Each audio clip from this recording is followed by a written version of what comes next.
Hello, all, and welcome to Skeptic Hangout, the place where we sit back, relax, and chit chat about intriguing and sometimes controversial topics through the lens of skepticism. I am Laura from Unapologetically Me, and I have with me today Richard from the Skeptic Takeout. Today, we are going to be discussing my favorite subject, anthropology. So, grab your English tea or French vanilla cappuccino and join us as we discuss the field of study in which we study ourselves. This is episode 55, Anthropology.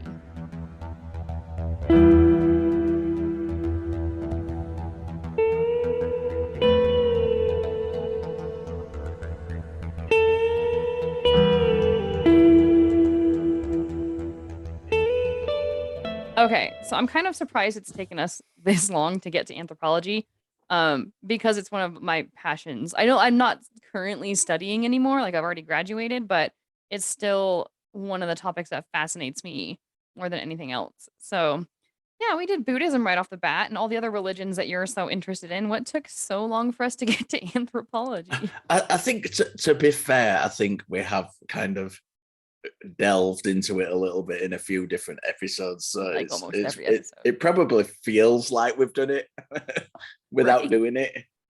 Oh no, Yeah. absolutely. Well, and The, that's the old Bruce Lee, the art of fighting without fighting. We've done the anthropology without doing anthropology. right.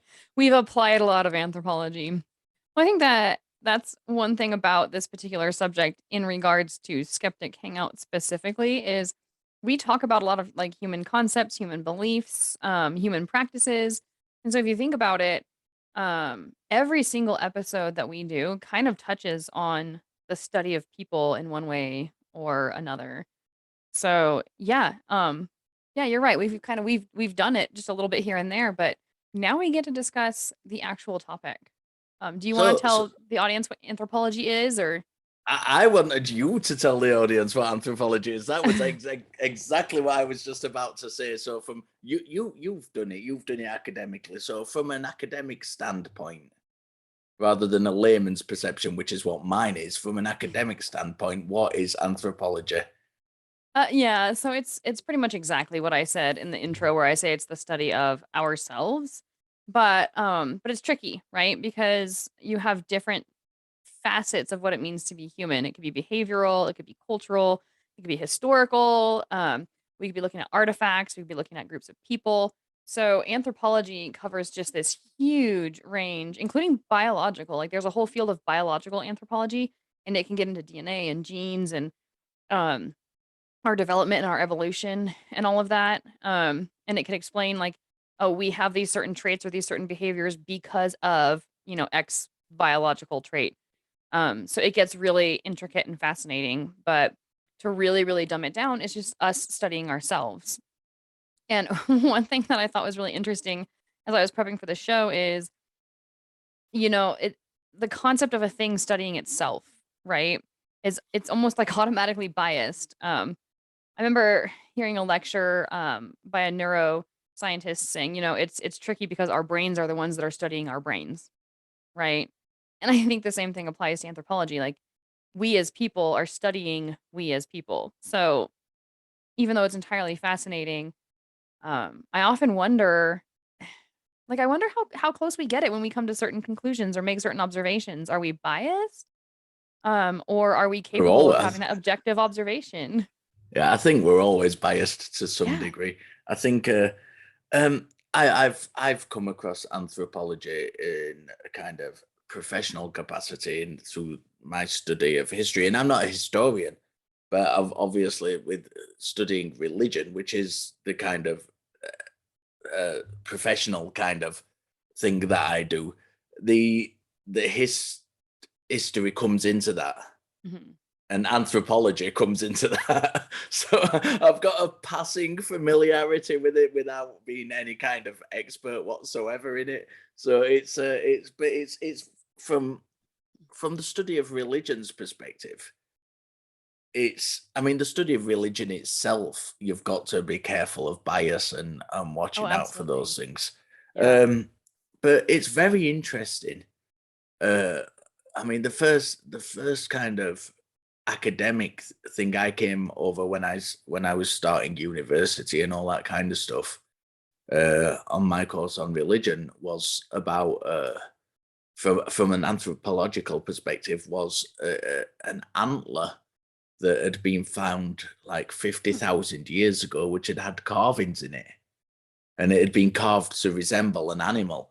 So it's like that was my first introduction from a kind of professional side of anthropology, which I was really fascinated by.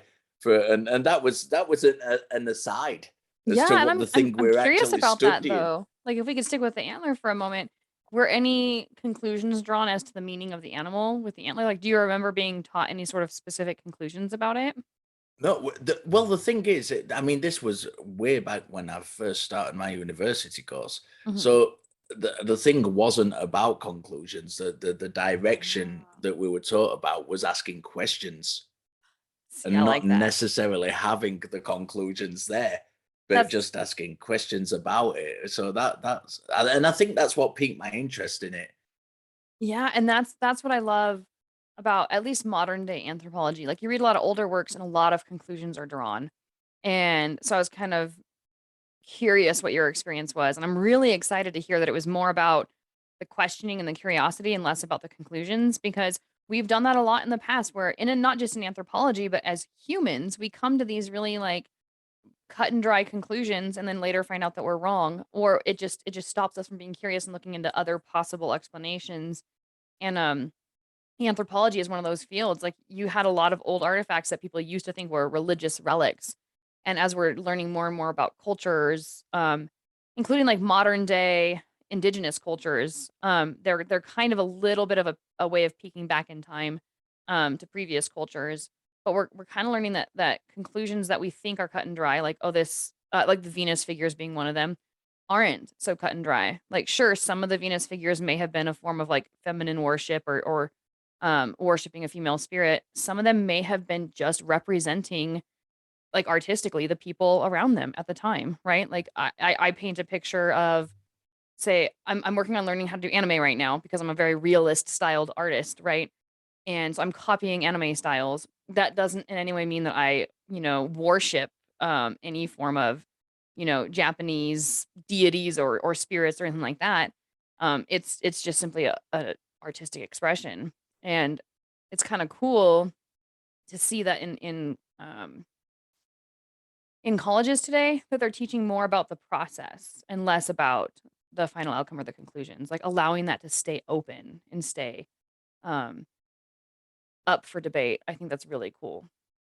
I do as well, and I think that's I mean, for me, that's what any kind of study is about, is asking the questions rather than having a conclusive answer.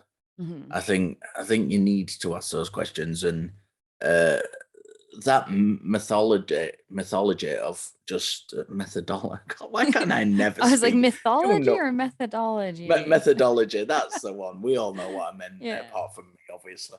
The we, that kind of going into and asking questions and trying to eliminate bias. Mhm. You know, we say it all the time on this show, and I say it all the time on every show. You know, we are very biased. Our brains are crap at kind of assessing things without that bias Mhm. attached to it. So it's really good to kind of get the fact that academia is moving away from kind of monkey see, monkey do Yeah. to asking questions. And I think that's very, very important. Yeah, no, I also like that bias thing that you bring up is so much more important. Like I can't emphasize that enough. Like you read anthropological reports from, I mean even you can find them recent ones I'm sure, but like specifically 50 or 100 years ago, you see a lot of bias written in there. Like people would use words like savage or wild or stuff like that. But really what they're describing, what they should be describing is just different, right? Like technological advances may be different from culture to culture, but that doesn't necessarily make that other culture less than, right? Yeah. Your own culture. And if you think that way, you fail to see some of the wisdom and some of the Like they're living in a specific environment under specific conditions with a specific level of education and specific tools at their disposal. To say that they are less than or not as intelligent or that their conclusions are backwards is just it's ignorant of the scientist. And so it's just very interesting to know that we can study ourselves or other groups that are different from us, and we can come to such wildly different conclusions or have such different experiences, or things can be manufactured. Yeah, But bias in papers is a real problem. yeah. Without going into any details, because there is an ongoing investigation, I recently contacted a journal about author bias, Ooh. and they're doing an investigation on that. I don't want to go into any more detail on that, Right. but it's present. It's Uh-huh. and when uh, there's a difference between bias and dishonesty. I think we need to cut Yeah. that straight down the thing, because we're all biased, whether we like to think we're not, or, or you know what I mean. But we're all biased. We all have that within us. That's a completely different thing to being dishonest, Absolutely. and and Yeah. and that's sad to see. And I don't know whether what were we doing a show on the non-profits when we talked about Piltdown Man? Yeah, we Well, mentioned yeah, Piltdown Man on on it was just a few episodes ago, yeah. yeah, and that was me and you. I don't recall who was on us, but me and you on the non-profits, and we were talking about that, and that was a case of just blatant dishonesty on Yeah, someone's deliberate part. deception, and that's Yeah, in the film the field of anthropology. yeah, yeah. So it does occur, and that's sad. There are also, moving away from dishonesty and going back to bias. Yeah. I was reading recently about uh, I don't know what it was. It was some piece of art. I don't know whether it was a cave painting or a bone carving or something like that. And it was kind of done in the markings, or the inscription was represented 28 days. And Oh, like a there'd been this calendar? I yeah, this Okay. and there'd been this idea that it was, a lot of the work had been about, or a lot of the idea was about, the men who carved this and this, that, and the other. And it actually turns out that, the correct conclusion was that it was a woman who'd carved it to keep track of a cycle. Oh, And interesting. that was like, that's an example of unconscious bias, where we go into something and Mhm. we're not trying to manipulate the data, but we have these biases where we think, these ancient men did this for Yeah. this reason, and Yeah. and it turns out to be, completely incorrect. Yeah, and I don't think that people even and I definitely don't think that they're always doing it on purpose. Piltdown Man, like you said, was a deliberate deception where they tried to present the bones as being older than they were and as being a different species. Like some of the bones came from other animals that weren't even human. So that's deliberate and dishonest, and that really, really, what is it called? It like soils the waters. Like I can't remember exactly what the phrase is, but yeah. But with biases, what we tend to do is we tend to create these narratives that make sense to us as an individual. It's like, well, this makes sense, therefore this is more likely what happened. But we need to remember that other cultures frame things differently and do things differently. So you think about the I like to go back to the Venuses because that's something that still is like a lot of people don't know, and it's still like an ongoing debate which ones actually represent religious worship or some sort of deity and which ones don't. And still I've heard people who are in the world of anthropology, not anthropologists themselves, but people who are interested in it, like other YouTube creators. I've had a conversation with one where no, because it's written in this journal that they're all goddess, like the Venuses are all goddess statues, therefore they're all goddess statues. And there's a closing off of people's minds. And so I think when it comes to bias, I don't think we do it on purpose, but I think it can really harm our understanding and kind of like slow down our understanding of ourselves. Because Yeah, what you end up with is all ancient people were all deeply spiritual and religious and always worshipped gods and goddesses. And I mean, what if some of these statues are before the time when gods and goddesses were even a thing in certain cultures? Many cultures started with animistic beliefs, spirit beliefs, like either the spirits of ancestors or just that everything had a spirit. But concepts of gods and goddesses as we know it may not have even been present in that specific culture. Um, and so yeah, I think that if we're gonna talk about anthropology as a field, I think that you kind of nailed it with bringing up biases as probably being the most significant factor in anytime you're reading anything anthropological is there the potential of a bias there, unconscious or Yeah, conscious? and we've got to. I mean, I'm very fortunate that I live in a country where we have lots of ancient sites. I mean, literally, I can get in my car and drive for 5 minutes, and I'm at a 3,000-year-old Celtic fort. Oh, that's awesome. So and I've taken my kids there on a couple of occasions, and the ramparts and things are still there. Um, so I'm very lucky at that, but we still don't fully understand what these things are, and that's where kind of biases can creep in Hmm. because and it relates back to what we talked about right at the top of the show when we're talking about asking questions. When you're asking questions of something, it's very easy if you've kind of got an idea of what you'd like the answer to be to Yeah. let that bias creep in. But we are coming up towards commercial break time. Oh, you stole When my we come thunder. back, yeah, I'm sorry. When we come back, I actually want to uh, ask you about if you think there is a difference between studying that kind of ancient anthropological kind of those ancient anthropological cultures and how that's the difference between studying that and studying modern anthropology and modern Ooh, societies. So we'll nice. go to a commercial break and then we'll delve into that a little bit when we return.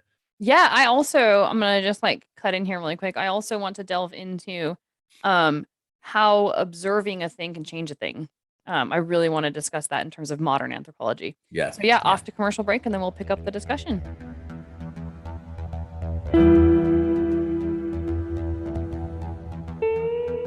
Right. So, as you may well know, if you are a regular listener or viewer, and that you probably won't know if you're not. So this is why we have the commercial section, is that we have a Facebook discussion group. Yes, we do. And we're not just like any old show that'll direct you to their Facebook group and it's just a bunch of random people talking on there. We actually comment on there. We get in there. I posted a thing. I made a mistake in last week's episode about luck. I'd given an incorrect description of what the lucky Chinese envelopes and money was for, Hmm. and I found that information out. I found the correct information out, and I posted that with the correction. And yeah, we'll be in there. We'll make corrections in there. We'll talk to you. Every single one of us, me, Laura, Richard, other Richard, we'll talk to you, and we're down for doing that, and we love being in there. We love the interaction in there. We love it when people come and introduce themselves in there. Hmm. Our very good friend Josh Entner from the Bloody Good Film Podcast. His dad is a fan of our show, and his dad Yeah. introduced himself in there a couple of weeks ago, and that was brilliant. That's amazing. Just to make those connections. Shout out to Mr. Entner Senior. We do And appreciate you and thank you, thank you for yeah, for listening. joining us on Facebook. I am looking forward to more discussions with you.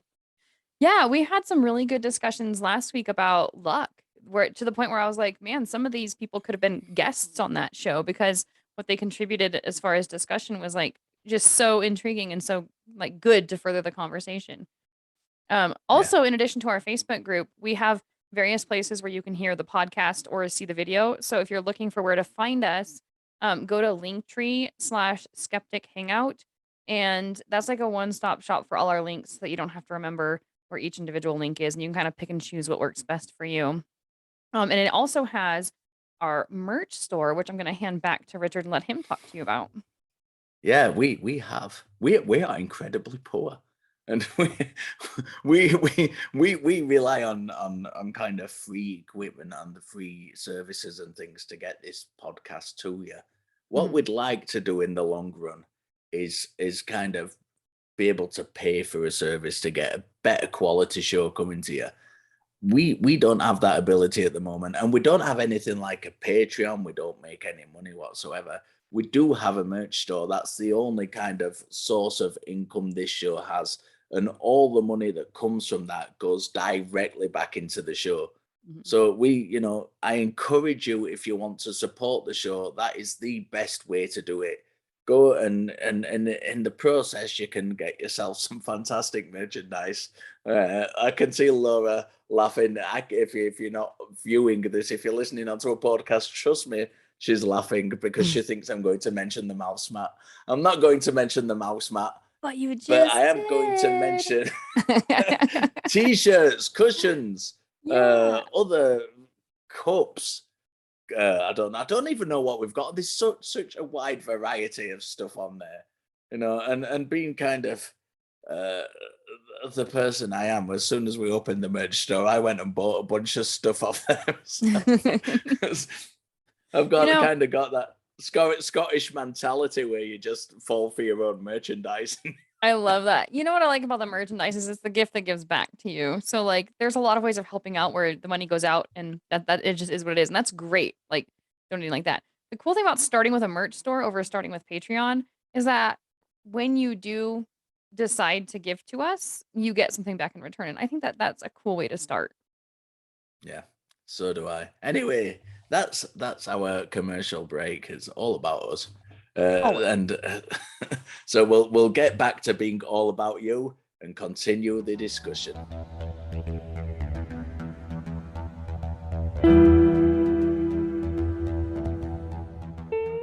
Right. So before the commercial break, I asked Laura what the difference was between kind of studying ancient anthropological sites and cultures and things of that nature to studying modern anthropological phenomena.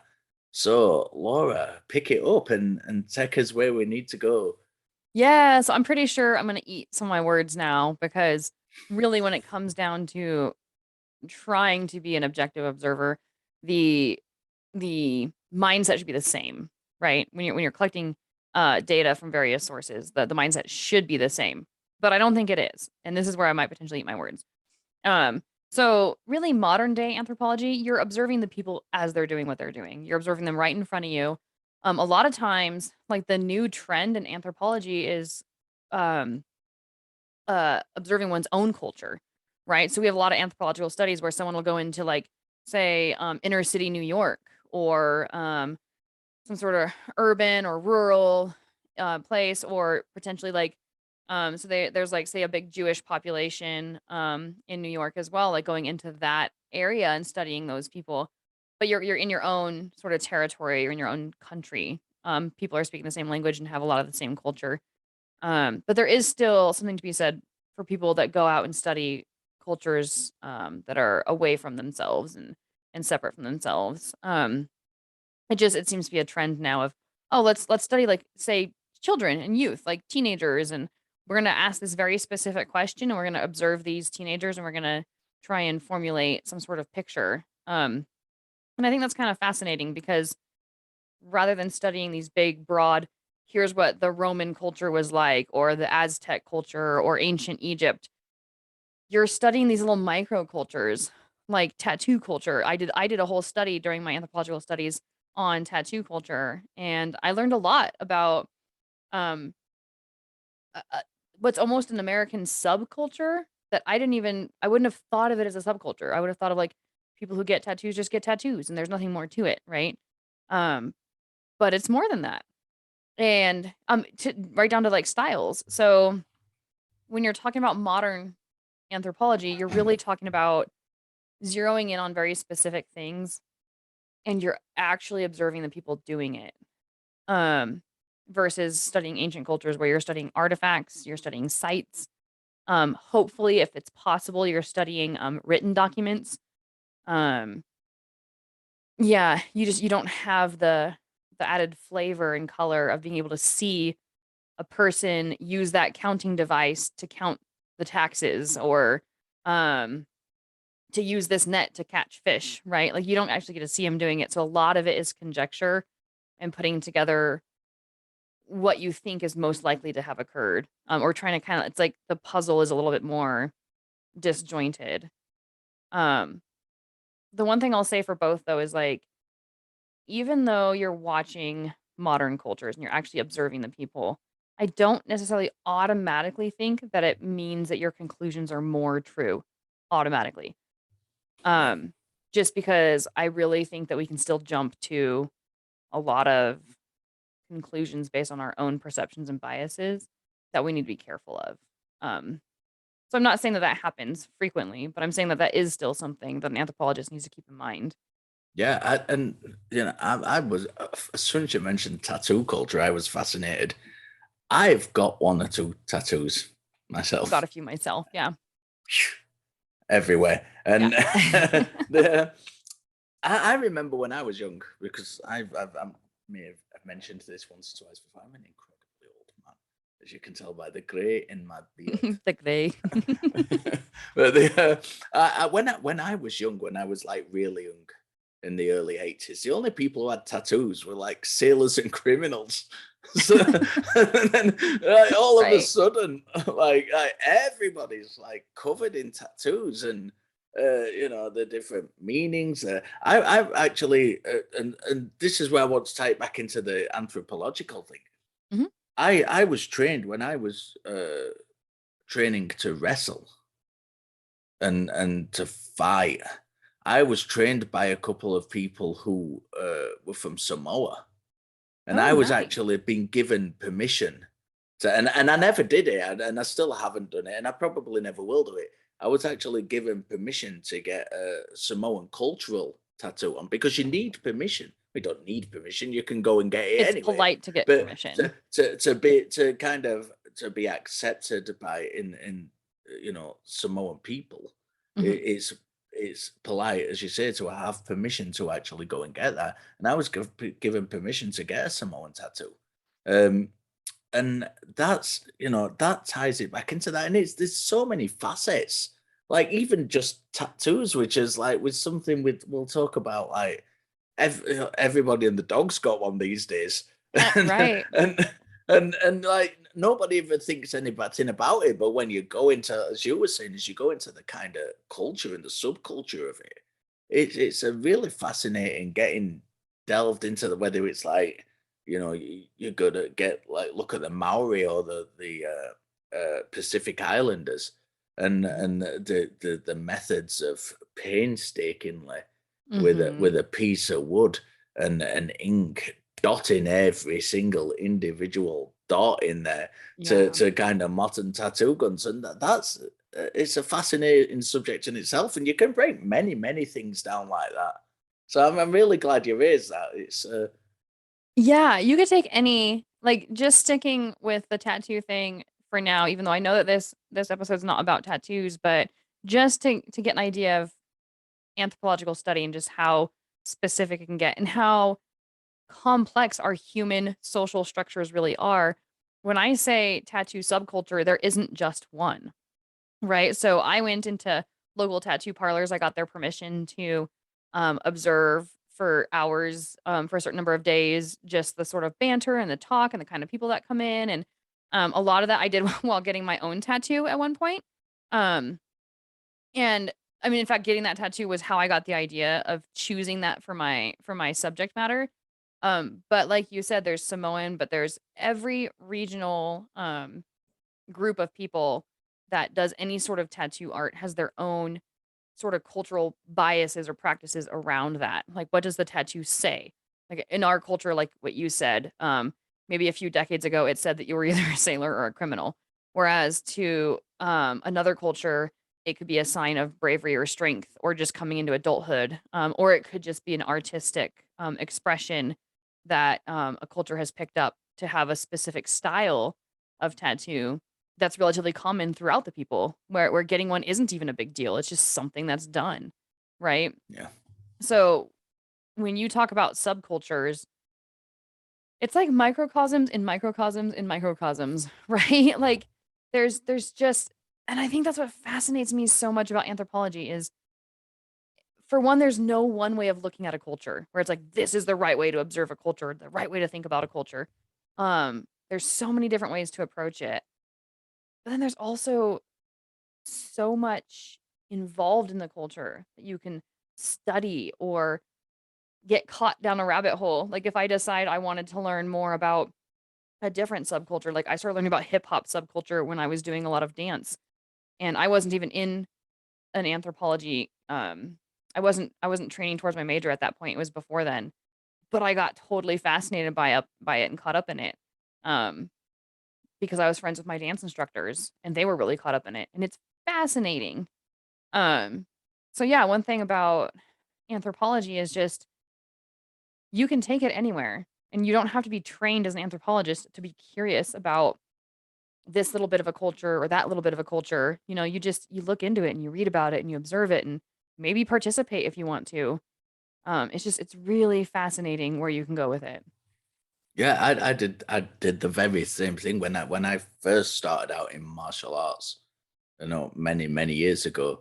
I was trained in Chinese martial arts, and I was like got totally caught up in that's where the red letter envelope thing came from last week in last like Yeah. week's episode of Outlook. I was trying to remember back to then because I'd got really involved in that kind of in like different aspects of Chinese culture through that. You know, whether it was the Chan Buddhist practice, the meditation practice, which Mhm. started off my journey into meditation and studying Buddhism, or whether it was the kind of different the aspects of like ancient Chinese culture, to even down to the weapons. Oh You know, my god, yes. In Chinese kind of weapons, in martial art weapons in China, if a sword is long and straight with a one sharp end, it's considered a sword. If it's even if it's a long sword, but it's got a sharp edge rather than a sharp point, it's considered a knife. So Yeah, even isn't that different interesting? things like that, it's like I was like, just totally absorbed by stuff. So yeah, that deep diving into kind of cultural stuff is really fascinating, and you don't have to be a professional. You know, it can just be a matter of interest. No, I love that you say that because that actually reminds me. So I think my little anthropological spirit has kind of been there for years. Because I remember I used to take taekwondo and I would babysit for my instructors.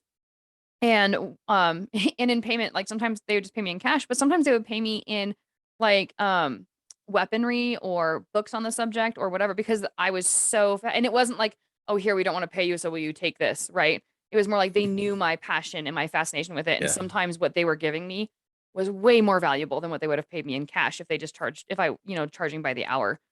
And one of the things that was given to me was a book on the history of Taekwondo, and it was like 4 inches thick and maybe, I don't know, 3 inches thick.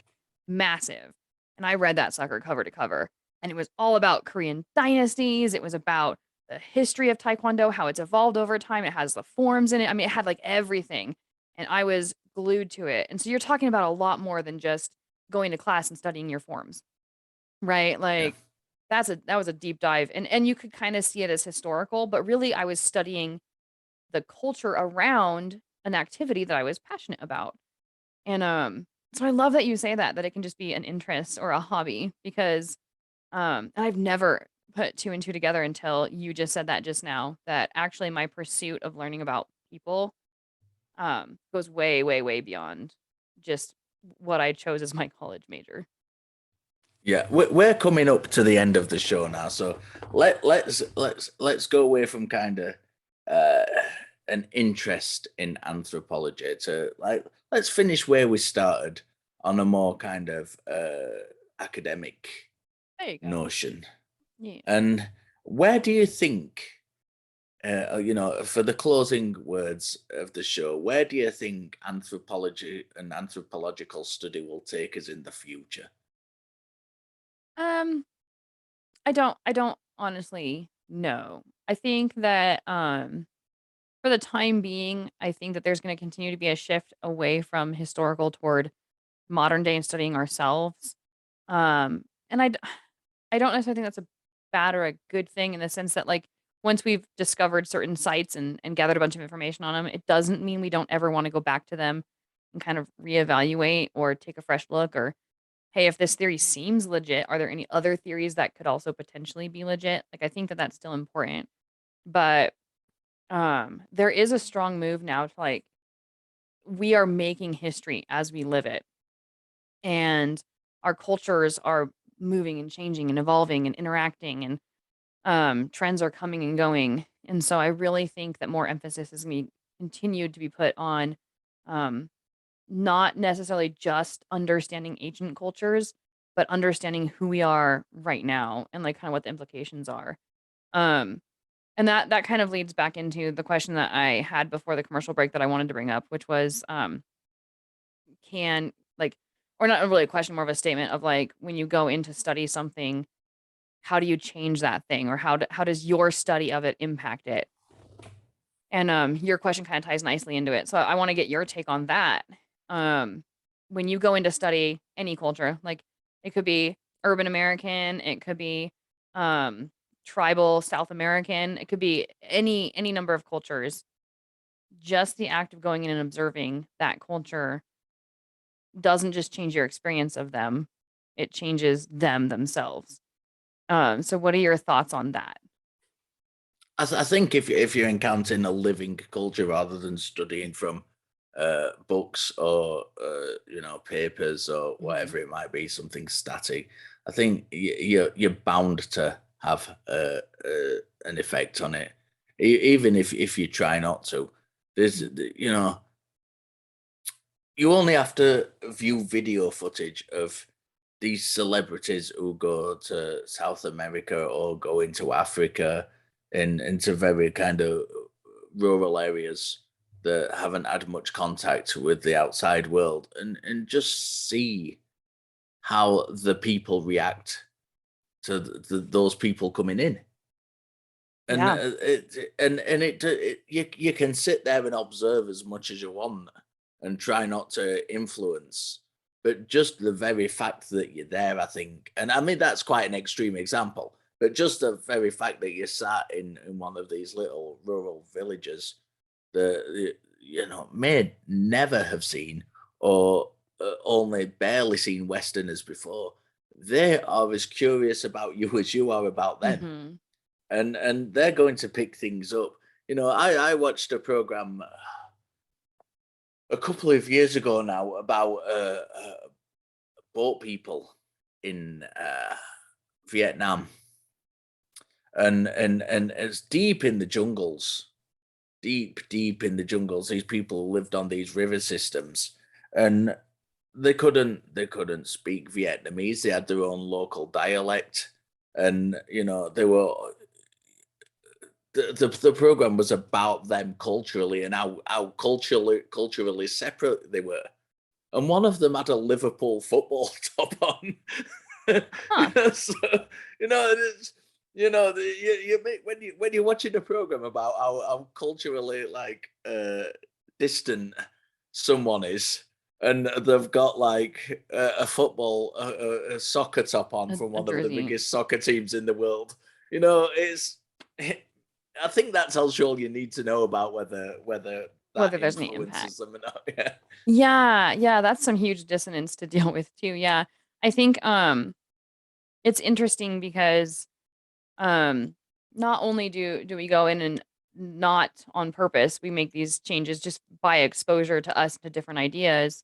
There's also beliefs out there that like there's a moral responsibility to bring people up to industrial standards, like bring them into the modern world and that's actually the better way of living. Oh Which is Jesus, completely that could subjective open and another debatable, by the way. can What? of worms. That could open another can of worms. You've Oh, just got my sure. mind going. We we Yeah. we can't. We are coming up to the end of the show. We Yeah. we Yeah. we, we will have to. We're going to have to either continue this show or do a kind of follow up on Facebook. But That that would actually be a that's just great thing to got take my to Facebook. mind Yeah. racing. Yeah. Let's make that our So first discussion point on Facebook is the ethics and the morals of cross-cultural contamination when it's not necessarily consensual, you know? I mean, maybe it is, yeah, maybe it isn't. But in the meantime, thank you guys all for joining us. I've had a really great time discussing this topic, and certainly there's a lot more to say on the matter. So Richard, thank you for taking the time to chit chat with me, and audience, thank you guys for listening, and we will catch you next time.